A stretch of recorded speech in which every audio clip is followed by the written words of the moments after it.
সবাই দুহাত তুলে ভজ গৌরাঙ্গ গো। এটাই তো এটাই তো উদ্বেগ। বাহ।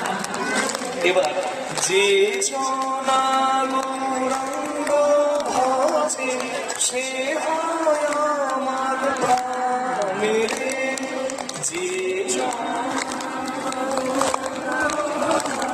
তবু আর সাধন করছে। যাই হোক আপনাদের আরেকবার হোক। যে এই মানুষগুলো একটু সামনে আসতে অপূর্ব। এবার একসঙ্গে সবাই ভজ গৌরাঙ্গ